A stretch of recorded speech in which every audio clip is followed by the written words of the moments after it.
Madame, Monsieur, bonsoir et bienvenue. Très heureux de vous retrouver sur NCI. Dans l'actualité ce jeudi, Abidjan accueille pour 72 heures depuis ce matin une conférence internationale sur le logement abordable en Afrique francophone. Cette rencontre est organisée par l'Union africaine, ONU Habitat et le Centre pour le financement du logement abordable. Nous verrons dans cette édition comment la Marine nationale est engagée dans la lutte contre la pêche illégale, non déclarée et non réglementée. Des chalutiers appartenant à des sociétés chinoises opérant illégalement ont été pris. Et en République démocratique du Congo, les stigmates de la guerre sont visibles à Goma, la principale ville de l'Est du pays, après plusieurs jours de combat entre l'armée congolaise et le M23 soutenu par le Rwanda. Les hôpitaux sont bondés de blessés et la ville souffre d'une pénurie d'eau. Des décideurs politiques, des experts, des institutions financières et des représentants de la société civile réfléchissent depuis ce matin à la conception de logements durables dans la partie francophone du continent africain. Une conférence internationale qui va durer 72 heures ici à Abidjan. Et le top départ des travaux a été donné par le Premier ministre Robert Begré-Mambé. Le témoignage de Salif Yalekwe. La question de l'accès au logement, un sujet majeur pour plusieurs pays francophones, est au centre d'une rencontre internationale à Abidjan. Il s'agit d'une conférence conjointe entre le Centre pour le financement du logement abordable, un groupe de réflexion indépendant qui travaille pour soutenir et développer les marchés du logement en Afrique pour une accessibilité accrue, et l'Union africaine pour le financement du logement abordable en collaboration avec ONU Habitat. Donnant le top départ du 6 Assises, le chef du gouvernement Robert Begré-Mambé a souligné l'importance de la question du logement dans l'économie d'un pays. Le logement est en réalité un indice pour faire fonctionner l'économie d'une nation. Quand on dépense 1 franc dans le bâtiment, notamment dans le logement, cela multiplie par 4 la gestation de toute l'économie. Pour le ministre ivoirien en charge de la construction, hôte de la rencontre, il est nécessaire de développer des politiques urbaines adaptées. Avec un taux d'urbanisation de 52%, la Côte d'Ivoire fait face aujourd'hui à un déficit de 800 000 unités de logement qui s'accroît annuellement de l'ordre de 10%. La ville d'Abidjan, à elle seule, abrite près de 7 millions d'habitants, environ le quart de la population nationale et la moitié de la population urbaine. Et au-delà, 17 villes ivoiriennes ont aujourd'hui une population supérieure à 100 000 habitants. Cette pression démographique et urbaine appelle une réponse vigoureuse et coordonnée des acteurs étatiques que nous sommes. La sécurisation du foncier et la simplification des procédures d'accès à celui-ci sont une des clés à notre disposition pour assurer un financement conséquent de la production de logements dans nos pays, à travers notamment le financement hypothécaire. Des experts, des institutions financières et des représentants d'organismes internationaux participent à cet événement en terre ivoirienne. Le rôle du logement dans les économies d'Afrique francophone, les contraintes et solutions pour un logement abordable efficace seront abordées à ces assises qui s'achèvent samedi. La difficulté de déplacement des chefs coutumiers Atchan et Akié de la ville d'Abidjan ont trouvé une réponse ce matin. Ce sont 95 véhicules flambant neufs qui leur ont été offerts par le ministre-gouverneur du district autonome d'Abidjan. En plus du véhicule, les chefs sont repartis avec une carte d'assurance automobile et une dotation mensuelle de carburant. Ce dont vise, selon Ibrahima Sisseba Congo, à assurer le bon fonctionnement des différentes missions assignées aux chefs coutumiers. Le reportage de Nikiema Moussa et Eric Kimo. Les chefs Atchan et Akié du district autonome d'Abidjan ont reçu des véhicules de commandement offerts par le ministre-gouverneur Cissé Ibrahima Bakongo, en présence du chef du gouvernement Robert Begré-Mambé. C'est en tout 95 véhicules, des cartes d'assurance automobile et des dotations mensuelles en carburant. Ces véhicules que nous venons de recevoir, tels des chevaux modernes, permettront à nous, chefs de village, de sillonner nos terres, objets de conflit, de relier nos villages et de porter haut les valeurs d'unité et de paix.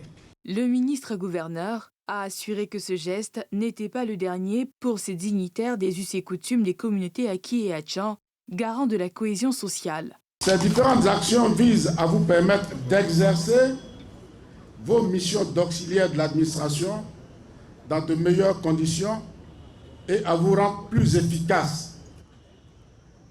Demain, conformément à l'engagement que j'ai pris dès mon arrivée à la tête du district, vous serez doté, chers chefs, d'un siège conçu comme un mémorial pour la communauté Akan et Atché.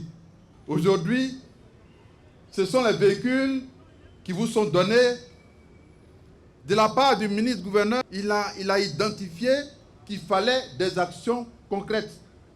Et c'est cette action concrète qui vient d'être conduite, mais en s'inscrivant dans la vision globale du président de la République.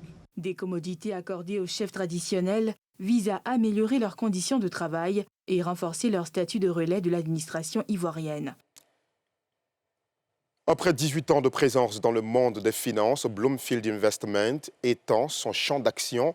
L'entreprise spécialisée dans la notation financière a présenté officiellement ce jeudi 30 janvier Bloomfield Intelligence, une de ses nouvelles filiales. Le récit de Nadia Ija et Tanguy Conan. Plus de 10 années d'analyse et de données. Bloomfield Intelligence, spécialisée dans la recherche, devient une entreprise autonome.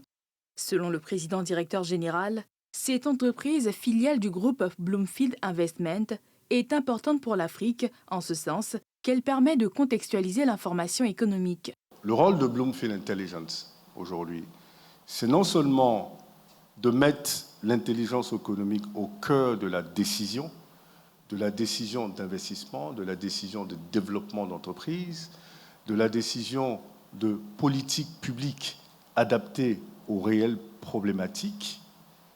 Mais au-delà de ça, c'est de faire de façon contextuelle.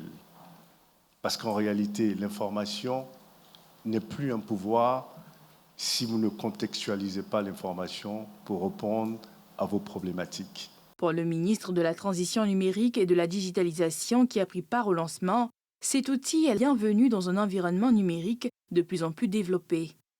L'intelligence économique peut être vue sous le prisme du processus de collecte, d'analyse, de protection de l'information stratégique elle-même, s'appuyant sur des données pour mieux identifier les risques et saisir les opportunités. Le numérique renforce l'outil décisionnel de l'intelligence économique. Dans le cycle d'activité de l'intelligence économique qui s'appuie sur la veille, le numérique intervient à plusieurs niveaux. Pour réussir sa mission, Bloomfield Intelligence offre des services tels que l'intelligence économique et financière, la recherche et l'analyse économique, la construction d'indices, l'élaboration de méthodes de prévision, l'organisation d'événements, la formation et le conseil stratégique. Et dans la commune d'Abobo, Kandia Camara veut accroître le volume des activités sociales en 2025. La première magistrate a annoncé la création d'un fonds pour aider les femmes et les jeunes sans emploi. C'était au cours de la traditionnelle cérémonie d'échange de vœux avec les populations. Mardoché Kwasi y a pris part. Échange de vœux entre populations d'Abobo et leur maire à l'esplanade de la mairie. Kandia Camara a adressé le bilan marqué par de nombreuses réalisations en termes d'infrastructures dans la commune. Les grands chantiers du plus grand CHU du pays, de la piscine olympique, du lycée d'excellence à Coco Service, de la voie Agora, lycée de jeunes filles à base 4 avec internat, de l'axe marché de nuit, station Shell à Abocatier, lycée municipal, du métro avec 5 gares à Abobo, du grand marché, le plus beau certainement de Côte d'Ivoire, du collège moderne d'Abobo Baoulé, de plusieurs écoles primaires et maternelles et l'aménagement du rond-point de la mairie, tous ces travaux avancent bien. Au chapitre des perspectives, le maire d'Abobo entend accompagner davantage l'entrepreneuriat avec un fonds au profit des femmes et des jeunes. J'ai la grande joie de vous annoncer que dans quelques semaines, nous allons mettre en place un fonds de soutien aux femmes et aux jeunes de la commune d'Abobo, doté d'un budget de plusieurs dizaines de millions de francs CFA. En vue des élections prochaines, Kandia Camara a exhorté chaque Abobelais à préserver la paix. Message bien compris par Arsène Diako, qui, au nom des chefs de village et de communauté, s'est engagé à promouvoir la cohésion sociale, invitant les jeunes au respect des lois et à tourner le dos à la violence. Et puisque nous parlons de social, Miss Belmondogo a procédé mardi dernier à Yopougon au lancement des premiers paiements trimestriels du programme des filets sociaux. Ce sont 470 ménages déguerpis des communes de Yopougon et Atekoubé qui recevront cette somme d'argent. Un acte de solidarité du gouvernement envers ces populations, à en croire la ministre en charge de la lutte contre la pauvreté. Le témoignage de Pierre Dipomela. Ils sont 470 ménages sur 1500 inscrits au programme des filets sociaux productifs qui reçoivent le paiement des premières allocations trimestrielles. L'opération a été lancée officiellement par la ministre Belmondogo en charge de la solidarité. Objectif, lutter contre la pauvreté en fournissant un soutien financier aux ménages vulnérables, un soulagement pour les bénéficiaires. Par ma voix, les familles déguerpies vous disent infiniment merci. Grâce à vous, nous retrouvons progressivement le sourire et la dignité. La ministre en charge de la solidarité a rappelé l'engagement du gouvernement à soutenir les plus vulnérables. Le programme des filets sociaux répond à une vision, celle d'une Côte d'Ivoire solidaire portée par son Excellence Monsieur le Président de la République, Alassane Ouattara. L'une des actions majeures pour renforcer la capacité de nos concitoyens, particulièrement les plus fragiles, à se prendre en charge. Le maire de la commune de Yopougon, Adama Bictogo, a quant à lui traduit sa gratitude à la ministre ainsi qu'au chef de l'État pour cette action sociale, promettant lui aussi d'accompagner les femmes de sa commune. J'ai donc souhaité aussi que les 6700 de la base de données des bénéficiaires de Yopougon soient identifiés pour que dans une conjugaison d'accompagnement, ce que la mairie pourra faire, qu'on puisse le faire à partir des conseils de la méthodologie que son ministère a utilisée. Lors de son message du Nouvel An, le président Alassane Ouattara avait indiqué que le gouvernement poursuivra ses actions en faveur de la réduction des inégalités sociales et la protection des ménages les plus fragiles. Dans ce cadre, le programme des filets sociaux productifs, qui compte aujourd'hui 230 000 bénéficiaires, sera renforcé par 70 000 nouveaux ménages en 2025. Il a demandé à cet effet d'inclure les ménages touchés par les déguerpissements dans certains quartiers du district d'Abidjan. Nous vous le disions en titre, la Marine nationale est engagée dans la lutte contre la pêche illégale. Des chalutiers appartenant à des sociétés chinoises n'ont pas réussi à passer entre les mailles des filets de la marine. Elles opéraient dans l'illégalité totale au mépris des règles en vigueur. Salif Alekoué, Eric Kimou. Ces deux chalutiers chinois, le Golden 7 et Golden 8, stationnés à la base navale d'Abobo-Doumé, ont été saisis dans les eaux ivoiriennes par des éléments de la Marine nationale. L'opération a été menée récemment à partir du patrouilleur P4000, contre-amiral Lamine Fadika. Il opère en violation des dispositions légales contenues dans leur licence en deçà de la zone de pêche autorisée. Une incursion sur ces navires clandestins démontre l'ampleur des dégâts. Des espèces interdites à la pêche comme des requins, des tortues, des poissons empaquetés qui étaient prêts à être écoulés sur le marché. Des hommes de plusieurs nationalités dont des Chinois, des Ghanéens, des Ivoiriens à la manœuvre pour accomplir cette sale besogne préjudiciable à l'économie et même à la santé des consommateurs. À cela s'ajoute le Max Serein dérouté vers le port de San Pedro pour la suite de la procédure et un autre baptisé Colia qui fait l'objet de recherches en mer. En dépit de toute leur malice, la vigilance et les capacités de la Marine nationale permettent aujourd'hui de faire face efficacement à ces pratiques. L'ensemble des opérations menées contre ces chalutiers illustre notre détermination à éradiquer ces activités illicites et à faire respecter la réglementation en vigueur. L'Afrique perd environ 11,5 milliards de dollars par an à cause de la pêche illégale. En Afrique de l'Ouest, la pêche INN coûterait entre 2,3 et 9,4 milliards de dollars par an aux pays de la région, selon le dernier rapport de Financial Transparency Coalition, qui date de septembre 2024. Et dans le registre de la culture, la 4e édition du Blakpa Festival s'est tenue à Odiéné, dans le Kabadougou, du 22 au 25 janvier dernier. Durant 4 jours, ce rendez-vous culturel a vu la présence de plusieurs délégations d'exposants venus de différentes régions de la Côte d'Ivoire. Le Blakpa Festival avait pour thème cette année « Femmes modèles, produits de scolarisation ». Nikieba Moussa. C'est à Odiéné, dans le Kabadougou, que s'est tenue la 4e édition du Blakpa Festival. Pendant 4 jours, plusieurs délégations venues de différentes régions du pays exposent et participent au rendez-vous culturel. Selon ses organisateurs, ce festival est bien plus qu'un rendez-vous culturel. Le thème de cette édition, Femmes modèles, produits de scolarisation.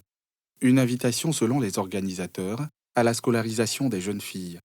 Cet échange d'expériences, ce brassage, ce système de renforcement de capacité permettrait d'ouvrir à nos braves femmes la possibilité d'apprendre, la possibilité de comprendre que ce que nous prenons, comme nous l'enseigne le président de la République, qu'elles peuvent se prendre en charge.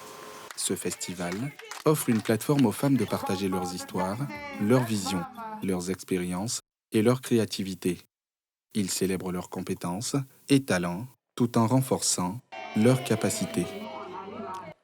Et cette note moins joyeuse dans ce journal, en République démocratique du Congo, il n'y a pas que les coups de feu qui retentissent à Goma, la principale ville du Nord Kivu, au cœur des combats entre l'armée congolaise et le M23 soutenu par le Rwanda. Les hôpitaux sont bondés de blessés et la ville, elle, souffre d'une véritable pénurie d'eau. Le récit de Pierre Dipomela. Scène de chaos dans la ville de Goma où les populations manquent d'eau. Une foule a pris d'assaut le lac Kivu avec des jerrycans pour s'approvisionner en eau avec tous les risques sanitaires que cela pourrait entraîner. Une situation qui est survenue après la prise de Goma par les forces rebelles du M23 et ses appuis rwandais. Les effets des violents combats qui ont eu lieu dans la ville ces derniers jours sont bien visibles. Un hôpital du CICR à Goma déplore une situation chaotique suite à l'afflux des blessés par armes à feu et explosifs. Le groupe armé antigouvernemental a annoncé ce jeudi vouloir continuer la marche jusqu'à la capitale Kinshasa. Alors que le président Félix Tshisekedi, muet depuis le début de l'offensive sur Goma, s'est adressé à la nation et promet qu'une riposte vigoureuse de l'armée est en cours. Et voilà, c'est la fin de ce journal. Merci aux équipes techniques et de rédaction. Merci à vous aussi de l'avoir suivi. Au retour de l'information à 12h50 ce vendredi. Quant à moi, je vous retrouve avec le même plaisir à 19h50. Excellente soirée sur la nouvelle chaîne ivoirienne.